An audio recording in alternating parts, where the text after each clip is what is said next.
Alors voilà ce qui s'est passé il y a 6 ans, mais je suis enfin prêt à en parler, parce que ces gens sont venus chez moi le mois dernier, et j'ai besoin que vous me disiez si je perds la tête ou non. Je m'appelle Dean et j'ai eu 17 ans le 15 mars 2019. Je me souviens de la date parce que ça devait être un jour spécial, tu vois, mais au lieu de ça, c'est devenu le jour où mes parents, Frédéric et Mélissa, ont décidé que je ne valais plus la peine d'être gardé à la maison. Je devrais probablement vous donner un peu de contexte d'abord. Mes parents m'ont toujours traité différemment de mon frère Rory.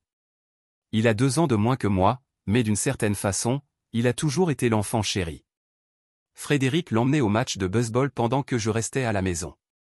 Mélissa lui achetait des vêtements neufs, alors que je récupérais ceux de mes cousins. Quand Rory a voulu prendre des cours de guitare, ils l'ont inscrit immédiatement. Quand j'ai demandé du matériel de dessin, ils m'ont dit de me concentrer sur quelque chose de plus pratique. Je pensais que c'était juste une dynamique familiale normale, tu sais, certains enfants reçoivent plus d'attention. Je me suis dit que si je travaillais plus dur, que j'avais de meilleures notes, peut-être qu'ils me remarqueraient davantage. J'avais des appartous en classe de première, j'avais un petit boulot au supermarché, j'avais économisé plus de 800 $. J'aidais même à payer les courses parfois quand l'argent manquait, mais apparemment rien de tout cela ne comptait, parce que le jour de mes 17 ans, au lieu d'un gâteau et de cadeaux, Frédéric et Mélissa m'ont fait asseoir pour ce qu'ils appelaient une réunion de famille. Frédéric a commencé à parler du fait qu'ils avaient réfléchi à mon avenir et qu'ils avaient décidé que je devais apprendre la responsabilité, la vraie. Ensuite, Mélissa a enchaîné avec un discours sur le fait que j'étais assez grand pour tracer ma propre route dans la vie. Je suis assis là, en train de penser qu'ils vont peut-être me donner plus de corvée ou quelque chose comme ça, puis Frédéric lâche la bombe. Il me dit qu'ils veulent que je quitte la maison d'ici la fin de la semaine. Juste comme ça. Joyeux anniversaire, fais tes valises. Je leur ai demandé ce que j'avais fait de mal, et Frédéric a eu ce regard sur le visage, comme si j'étais volontairement stupide. Il a commencé à énumérer tout ce que j'avais apparemment fait de travers au fil des années. J'étais trop silencieux, je ne participais pas assez aux conversations de famille, je passais trop de temps seul dans ma chambre. Mélissa a ajouté que j'étais ingrat et que je ne montrais jamais assez de reconnaissance pour tout ce qu'il faisait pour moi. Puis Frédéric s'est vraiment emporté. Il m'a dit que j'étais 17 années de déception, et que c'en était assez, qu'ils en avaient fini de gaspiller de l'argent pour un raté pathétique. Mélissa s'est mise à pleurer et a dit que je n'étais qu'un fardeau, un gaspillage complet de leur vie. J'ai demandé où j'étais censé aller, et Frédéric a carrément ri. Il a dit que je pouvais aller sous un pont, pour tout ce que ça lui faisait, peut-être que j'allais enfin apprendre ce qu'était la vraie vie. La partie suivante me met encore en colère. Frédéric m'a comparé à la stratégie d'investissement de Warren Buffett. Il a dit que même Warren Buffett savait quand arrêter de jeter de l'argent dans un investissement perdu, et que j'étais une cause perdue. Puis Mélissa m'a dit de ne jamais les recontacter, que je n'étais plus rien pour cette famille. Mais voici le truc qui m'a vraiment montré quel genre de personnes ils étaient. 3 jours plus tard, je logeais chez mon ami Beau, essayant de donner un sens à ma vie, et je vois la story Instagram de Rory. Des photos d'un tout nouvel appartement, avec une légende remerciant papa et maman de l'avoir aidé à s'installer. Mon frère de 15 ans avait un appartement entier, alors que moi, on m'avait jeté dehors. C'est là que j'ai compris. Ce n'était pas une histoire de responsabilité ou d'amour dur, ils ne voulaient simplement plus de moi. Ils avaient assez d'argent pour installer Rory, mais pas assez pour me laisser finir le lycée à la maison. Je ne suis jamais retourné dans cette maison, pas une seule fois. J'ai terminé le lycée en dormant sur les canapés de mes amis et en travaillant en double au supermarché. J'ai postulé à des universités en utilisant l'adresse de Beau, j'ai été accepté dans une université d'État correcte avec des bourses partielles, et j'ai payé mes études en travaillant. Pendant ces années, j'ai beaucoup appris sur moi-même. Il s'avère que, quand on ne vous répète pas constamment que vous êtes une déception, on peut en fait accomplir des choses. J'ai obtenu un diplôme en commerce, je me suis lancé dans l'immobilier au bon moment sur un marché en croissance, j'ai fait des investissements intelligents, j'ai construit une vie que jamais il n'aurait cru que je pouvais avoir. Je les ai surveillés au fil des années, via les réseaux sociaux et des connaissances communes. Frédéric passait d'un boulot à un autre. Mélissa travaillait à temps partiel dans le commerce. Ils s'en sortaient toujours juste, toujours à un pas d'un désastre financier. Rory a abandonné la fac après 2 semestres et est retourné vivre chez eux. Le mois dernier, j'étais chez moi, oui, j'ai acheté une maison, 3 chambres avec un joli jardin, et j'entends des cris dehors. Je regarde par la fenêtre et les voilà.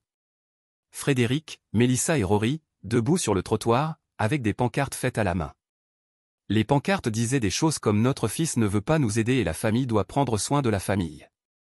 Les voisins regardaient, les voitures ralentissaient pour voir. Frédéric m'a vu à la fenêtre et a commencé à hurler que j'étais égoïste de ne pas aider mes propres parents quand ils avaient des difficultés. Mélissa pleurait et tenait une pancarte qui disait « Nous t'avons élevé mieux que ça », l'ironie ne m'a pas échappé.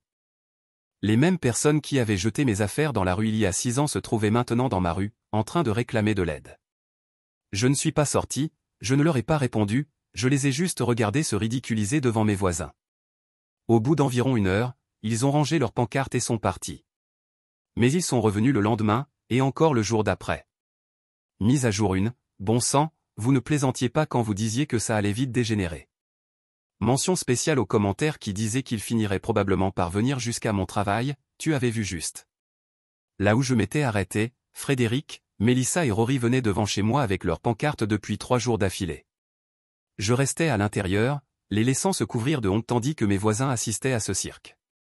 Le 4e jour, j'ai décidé que c'en était assez.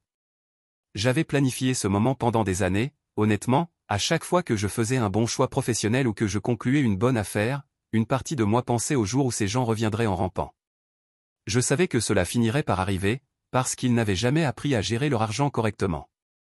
Je suis sorti, et immédiatement Frédéric a commencé son discours sur le fait que je leur devais tout, qu'ils avaient sacrifié tant de choses pour m'élever, le bon vieux chantage émotionnel habituel. Mélissa s'est mise à pleurer en parlant de leurs difficultés à payer le loyer, et que j'avais tout ce succès que je devrais partager avec la famille. Alors je les ai laissés parler, je voulais entendre tous leurs arguments avant de répondre. Frédéric a continué à expliquer qu'il avait travaillé 2 emplois pour subvenir aux besoins de notre famille quand j'étais petit. Mélissa a parlé de tous les repas qu'elle avait préparés et des vêtements qu'elle avait achetés.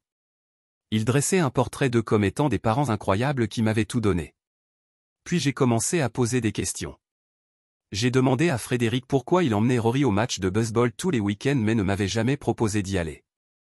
J'ai demandé à Mélissa pourquoi elle achetait des vêtements neufs pour Rory alors que je portais les vêtements usés de mon cousin Randall. J'ai évoqué chaque souvenir que j'avais de moments où il m'avait traité comme un détail sans importance. Frédéric s'est mis sur la défensive et a dit qu'ils essayaient seulement d'aider Rory à prendre confiance en lui, parce qu'il était timide. Mélissa a affirmé qu'ils voulaient m'apprendre à être indépendant et débrouillard. Ils avaient des excuses pour tout, mais on voyait bien qu'ils étaient en train de patauger. C'est là que j'ai parlé de mon 17e anniversaire.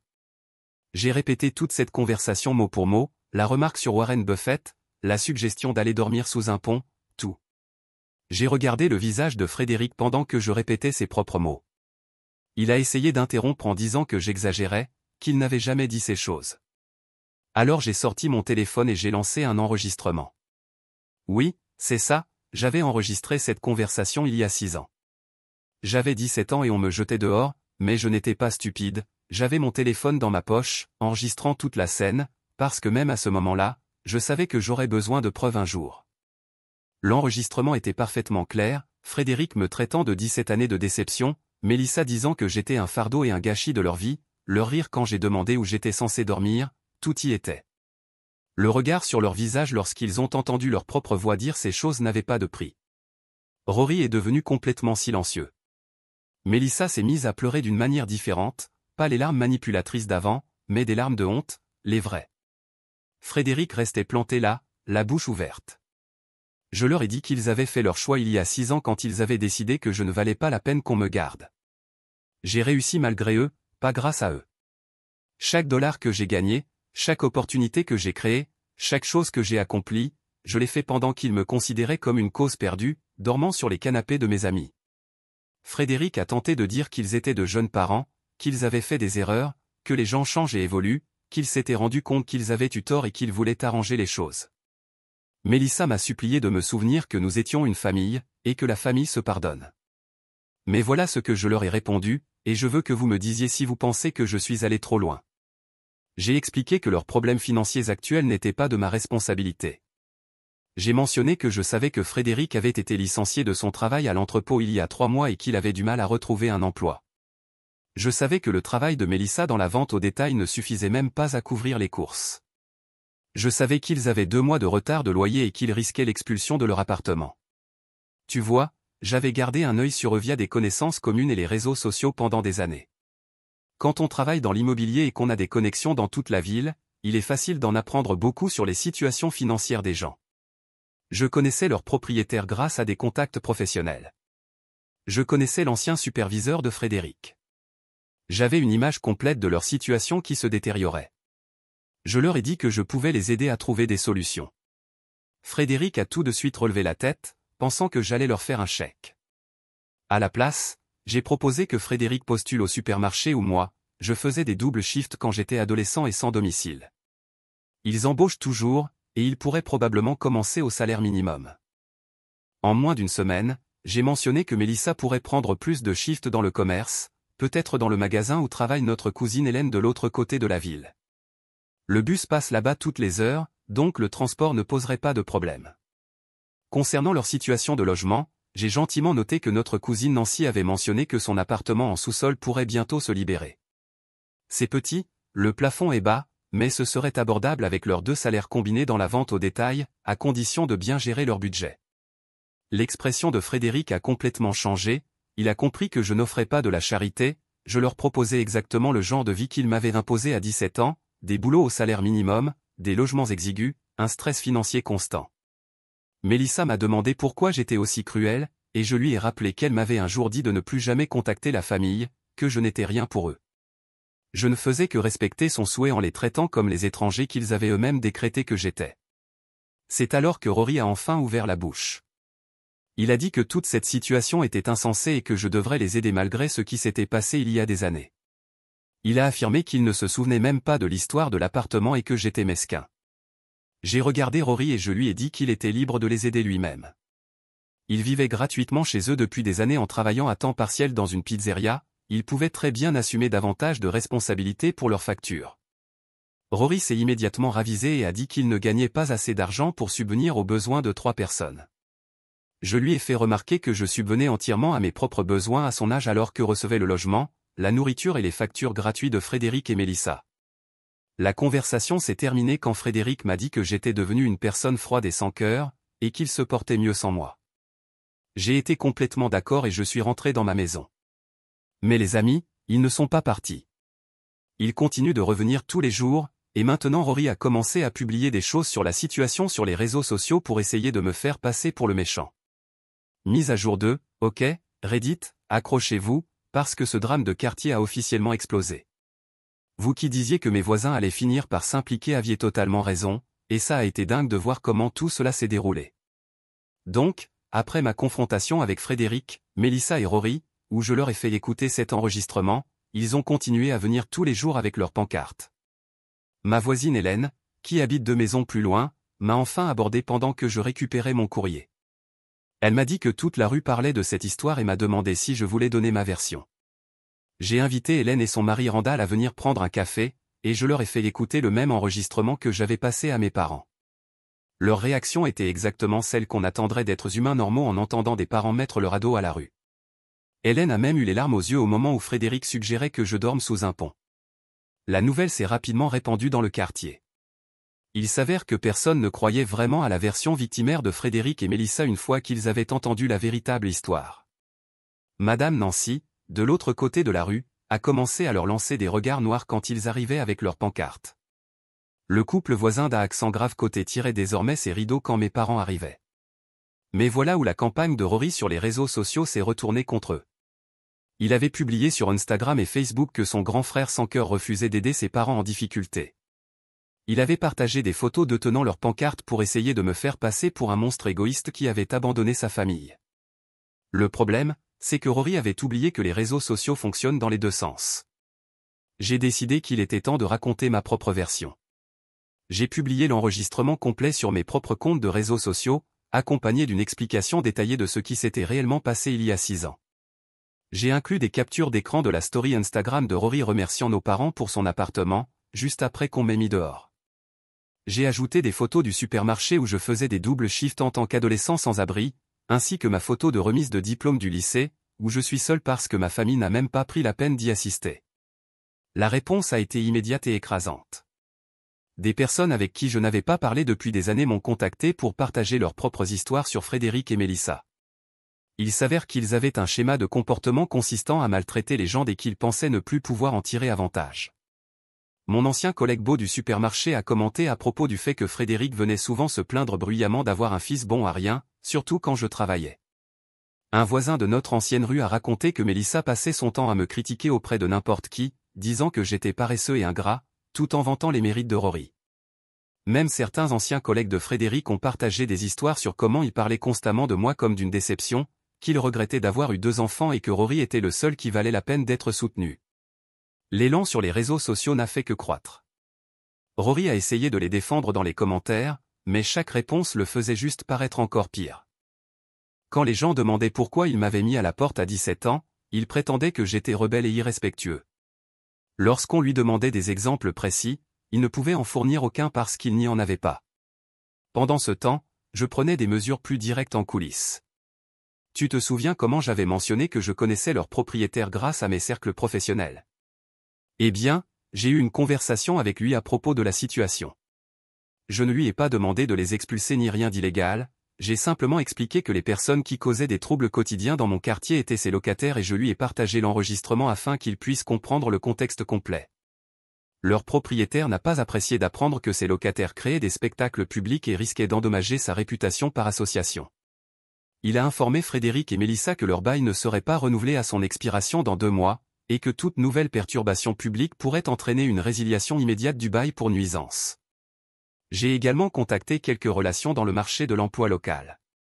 Tu vois, Frédéric disait aux gens qu'il avait été licencié à cause d'une réduction d'effectifs, mais j'ai appris par des contacts communs qu'il avait en réalité été viré pour absentéisme et problèmes de comportement. Lorsqu'il a postulé à de nouveaux postes, plusieurs employeurs potentiels m'ont contacté comme référence, étant donné que nous partageons le même nom de famille et que je suis connu dans la communauté d'affaires locale. Je n'ai pas menti sur l'historique professionnel de Frédéric, j'ai simplement donné des évaluations honnêtes basées sur ce que je savais de son caractère et de sa fiabilité. J'ai mentionné sa tendance à rejeter la faute sur les autres pour ses problèmes, et sa difficulté à assumer ses responsabilités personnelles. Ce sont des observations factuelles basées sur 6 années d'observation de ses schémas de comportement. Les lettres de refus ont commencé à s'accumuler rapidement pour Frédéric. Chaque refus le rendait plus désespéré et en colère, ce qui le rendait encore moins agréable lors des entretiens, créant un cycle qui empirait sans cesse. Pendant ce temps, ils ont intensifié leur campagne avec les pancartes. Frédéric a commencé à arriver plus tôt et à rester plus longtemps. Mélissa s'est mise à aborder mes voisins directement, essayant de les convaincre que j'étais un fils égoïste qui avait abandonné sa famille. Rory a commencé à publier un contenu encore plus dramatique sur les réseaux sociaux, y compris des vidéos de lui en train de pleurer en disant que son frère était devenu une personne sans cœur. C'est là que j'ai décidé qu'il était temps d'avoir une autre conversation directe. Je suis sorti pendant qu'ils tenaient leur pancarte et je leur ai demandé de me suivre jusqu'au parc en bas de la rue pour que nous puissions parler en privé, sans impliquer mes voisins. Au parc, j'ai exposé clairement tout ce que je savais sur leur situation et ce que je pouvais faire pour les aider ou leur nuire. J'ai expliqué que je savais qu'ils risquaient l'expulsion, que Frédéric ne trouvait pas de travail, et que leurs économies étaient presque épuisées. J'ai mentionné que je savais que Mélissa avait demandé de l'argent à des membres de la famille et qu'elle s'était fait refuser. Frédéric est immédiatement devenu agressif et m'a demandé comment je pouvais en savoir autant sur leurs affaires privées. Je lui ai rappelé que lorsqu'on vit dans la même ville depuis des années et qu'on travaille dans des secteurs qui se croisent, les informations circulent. J'avais bâti un réseau de relations professionnelles et personnelles, tandis qu'eux avaient passé des années à brûler des ponts et à se plaindre de leurs problèmes à qui voulait bien les écouter. Je leur ai offert un dernier choix. Ils pouvaient arrêter leur campagne de harcèlement public, supprimer tous les posts sur les réseaux sociaux et collaborer avec moi pour trouver des solutions réelles à leurs problèmes. J'aiderai Frédéric à trouver un emploi convenable, je les assisterai dans la recherche d'un logement abordable et je fournirai un soutien financier temporaire pendant qu'ils se remettaient sur pied. Ou bien ils pouvaient continuer dans leur voie actuelle, auquel cas je continuerai de partager la vérité sur notre passé avec quiconque poserait des questions, et ils devraient faire face aux conséquences naturelles de leurs propres actions et de leur réputation dans la communauté. Mélissa a immédiatement voulu accepter l'offre. Elle pleurait en disant qu'ils étaient désespérés et avaient besoin d'aide. Mais Frédéric était furieux, il a dit que je n'avais pas le droit d'interférer dans leur vie, et que ce qu'ils avaient fait il y a 6 ans était de l'histoire ancienne qui ne devrait plus avoir d'importance aujourd'hui. Rory s'est rangé du côté de Frédéric, il a dit que j'étais manipulateur et que j'essayais de les contrôler, qu'une personne qui réussit a des obligations envers sa famille, peu importe les conflits passés, et que garder rancune était mesquin et immature. Je leur ai dit qu'ils avaient 24 heures pour décider. L'offre était sincère, mais elle expirerait exactement un jour après ce moment. Ils ont choisi de continuer leur campagne de harcèlement. Dernière mise à jour, Reddit. C'est la dernière mise à jour et honnêtement, je suis encore en train de digérer à quel point toute cette situation s'est retournée contre eux. Vous qui aviez prédit qu'ils allaient s'intensifier jusqu'à se détruire eux-mêmes aviez entièrement raison. Donc, là où je vous ai laissé la dernière fois, j'avais donné à Frédéric, Mélissa et Rory 24 heures pour choisir entre accepter de l'aide avec des conditions ou poursuivre leur campagne de harcèlement. Ils ont choisi le harcèlement, et ce qui s'est passé ensuite ressemblait à regarder quelqu'un foncer délibérément vers un précipice. Dès le lendemain du refus de mon offre, ils sont revenus devant ma maison avec des pancartes plus grandes et se sont mis à crier plus fort que jamais. Frédéric hurlait que j'étais une honte pour le nom de la famille, que les gens qui réussissent ont des obligations. Mélissa pleurait de manière théâtrale et demandait à mes voisins ce qu'ils ressentiraient si leurs propres enfants les abandonnaient dans leurs moments de besoin. Mais voici la chose à savoir sur mon quartier, ce sont des professionnels qui apprécient la paix et le calme. Après 2 semaines de perturbations quotidiennes, les gens commençaient à être vraiment agacés. Madame Nancy, de l'autre côté de la rue, fut la première à agir. Elle appela la ligne de police non urgente pour signaler une nuisance sonore. Lorsque l'agent est arrivé, Frédéric a immédiatement lancé son discours habituel sur les obligations familiales et les enfants ingrats. L'agent a écouté poliment puis a expliqué que, quelle que soit la dynamique familiale, il ne pouvait pas créer de troubles publics continus dans une zone résidentielle. Il leur a donné un avertissement officiel concernant les règlements sur le bruit et les lois contre les nuisances publiques. Frédéric est devenu agressif envers l'agent et a exigé de savoir quelles lois ils enfreignaient en restant debout sur un trottoir public. L'agent a expliqué patiemment que des démonstrations bruyantes et répétées dans une zone résidentielle pouvaient être considérées comme du harcèlement, en particulier lorsqu'elles visaient une résidence spécifique. Il leur a suggéré de trouver d'autres moyens de résoudre leur conflit familial. Après le départ de l'agent, au lieu de saisir l'avertissement, Frédéric a décidé que tout était de ma faute, que j'avais monté les voisins contre eux. Il a commencé à faire du porte-à-porte pour tenter de convaincre les gens que j'étais un fils sans cœur refusant d'aider ses parents en difficulté. Cela s'est retourné contre lui de manière spectaculaire. La plupart de mes voisins avaient déjà entendu ma version de l'histoire grâce à Hélène et Randall. Quand Frédéric a commencé son histoire larmoyante sur le fait qu'il avait tout sacrifié pour m'élever, Madame Nancy a carrément éclaté de rire et lui a dit qu'elle avait entendu l'enregistrement de ce qu'ils avaient réellement dit à leur fils de 17 ans. Leur campagne de porte-à-porte a empiré les choses. Des gens qui seraient restés neutres étaient désormais activement agacés par le comportement insistant de Frédéric. Plusieurs voisins ont déposé des plaintes auprès de l'association des propriétaires pour harcèlement continu de la part de non-résidents.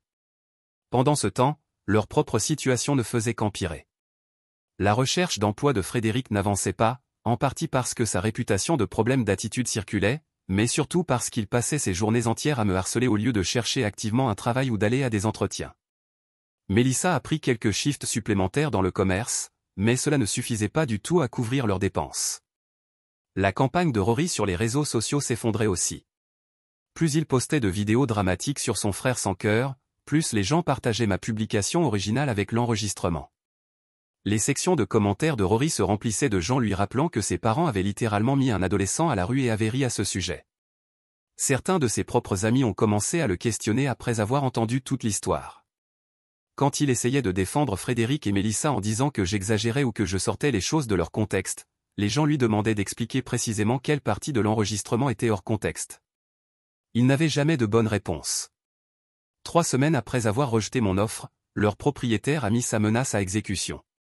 Leur campagne de harcèlement quotidienne avait continué, ce qui violait les clauses de leur bail concernant les troubles publics. Frédéric et Mélissa ont reçu un avis d'expulsion officiel avec 30 jours pour quitter les lieux.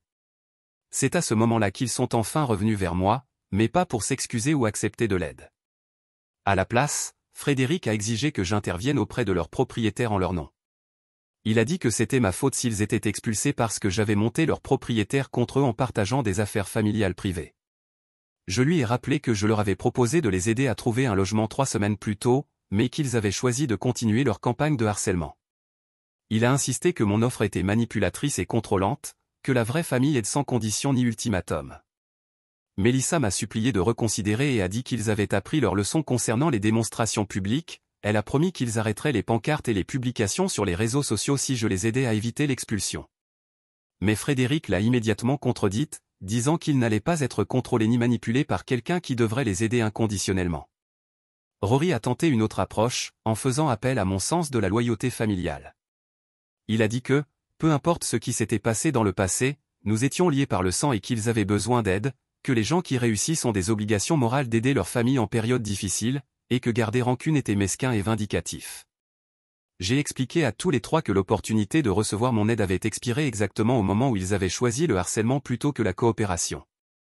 Leur situation actuelle était le résultat direct de leurs propres choix et priorités. Ils avaient passé un mois entier à créer des scènes publiques au lieu de se concentrer sur l'emploi, le logement et la planification financière. Frédéric m'a accusé d'avoir orchestré leurs problèmes et de manipuler leurs propriétaires ainsi que des employeurs potentiels contre eux. J'ai fait remarquer que je n'avais jamais demandé à quiconque de les traiter mal, j'avais simplement été honnête quand on m'interrogeait sur mon expérience avec eux. Leur réputation dans la communauté était le reflet de leur propre comportement et de leurs propres choix, pas de mon influence. La conversation s'est terminée lorsque Frédéric a déclaré qu'il préférait être sans abri plutôt que d'accepter de l'aide venant de quelqu'un qui essayait, selon lui, de les contrôler et de les humilier. Mélissa s'est mise à pleurer et a dit qu'elle ne pouvait pas croire que j'étais devenu aussi froid et calculateur. Rory a secoué la tête et a dit que j'étais devenu exactement le genre de personne qu'ils avaient toujours craint que je devienne. Cela s'est passé il y a 6 semaines.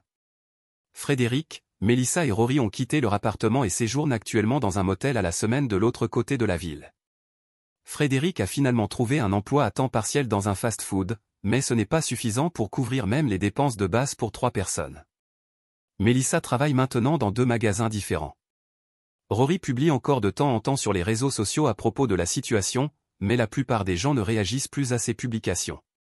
Ils ont cessé de venir chez moi après l'expulsion, mais selon les rumeurs du quartier, on les a vus plusieurs fois dans les environs, apparemment dans l'espoir de me croiser dehors pour relancer leur campagne. Mes voisins surveillent désormais activement la rue et m'appellent s'ils voient quelqu'un de ma famille rôder aux alentours. Toute cette expérience a été surréaliste, honnêtement. Il y a 6 ans, ces gens m'ont mis dehors sans rien, en riant.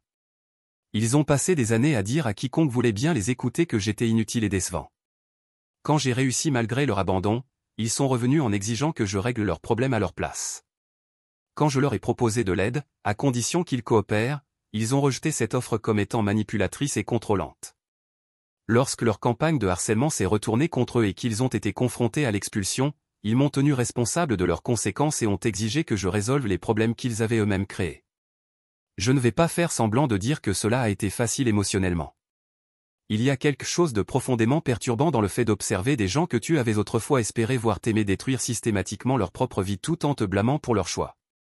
Mais je ressens aussi une forme de soulagement que je ne m'attendais pas à éprouver.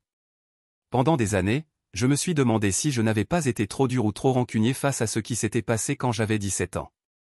Peut-être que j'aurais dû faire plus d'efforts pour maintenir une relation, peut-être que je ratais une opportunité de réparer les liens familiaux avec le temps.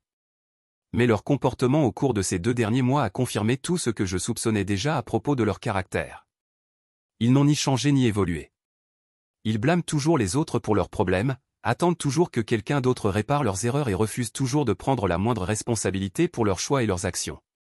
Le gamin de 17 ans qu'ils ont rejeté est devenu quelqu'un de stable, de réussi et d'accompli. La famille qui avait décidé qu'il ne valait pas la peine d'être soutenue est aujourd'hui en difficulté, confrontée aux conséquences de ses propres mauvaises décisions et de ses ponts brûlés.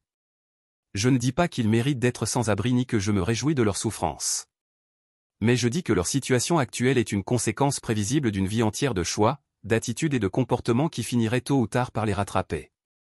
Quant à moi, j'avance dans ma vie entouré de personnes qui me valorisent et m'apprécient réellement.